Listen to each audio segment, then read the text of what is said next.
something that comes up in the spiritual world that I've heard people say is that if you were high frequency, that you would not have these entities or low frequencies come into your space. And honestly, that is a bunch of BS. It's actually the more high frequency you are, the more connected, more illuminating with light and crystalline designs, that the moth is attracted to the flame. So what do you do to protect yourself? So there's so many ways to energetically protect yourself. And I'm going to share a few of those here. And there's so many more, but I'm going to share what I'm guided to share. First, remember that you are always connected to your guides, okay? And of course, God and Source Creator and whatever guides you work with, your angelic healing team, right? And always be asking them for support, right? If you feel like you're about to walk into some place or you're about to have a phone call with somebody or whatever it is, it's like just cast protection. Second, you can cast your own protection with assistance from your soul, right? Just having the intention, I'm casting protection. There's a few ways to do this. First, you can use your hand chakras. Your hand chakras are constantly illuminating light.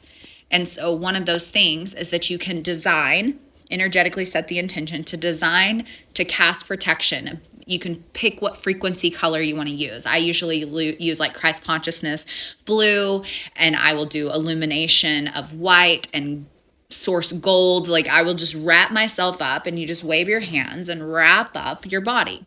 Another thing that I used to do, because I used to take on for an energy, because my clairsentient channels would turn out. So our clairsentient channels turn out when we go into a situation or even on a TikTok live or out in the world or whatever, and I would go to events, and what happens is your clairsentient, which for us women is right over the ovaries, will turn out to scan for safety, which then makes us open to receive low frequencies and to take on foreign energy. So then you leave someplace or you get off a call and you're like, feel like crap, right? So you can constantly be guiding your clairsentient channels. Let's turn our channels in. If you walk into some place and you feel a little anxious, right? So turn that in so you're not scanning.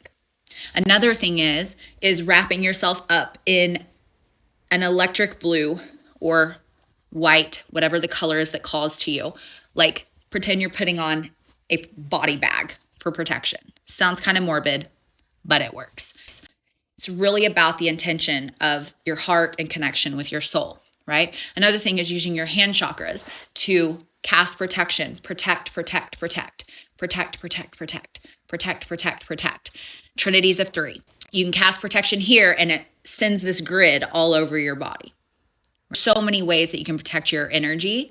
Some people say like smudging and all of that. That's more for me when it's clearing of energy, but protecting your energy. Being conscious and aware of the situations you are going into.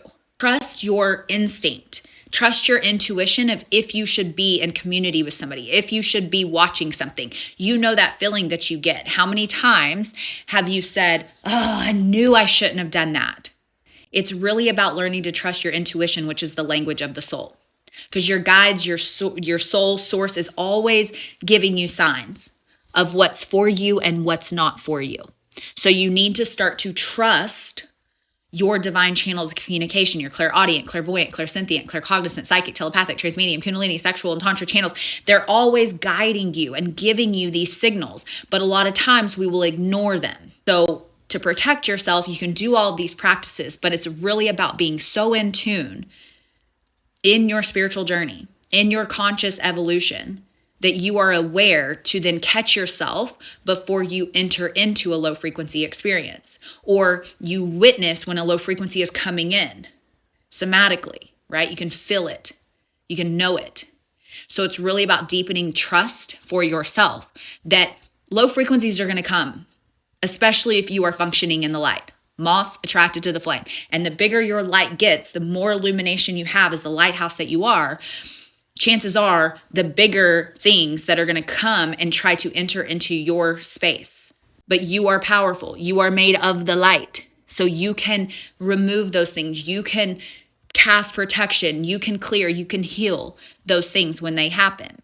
But it's about knowing and being so in tune on your spiritual journey and connection to soul and source that you are able to then catch it. You have the power to protect yourself, but it doesn't mean that you're not going to get attacked sometimes, spiritually attacked. or attacked with low frequencies. Just remember that every time that you heal those low frequencies, you go up in frequency because you're disintegrating more of what is not serving your highest timeline.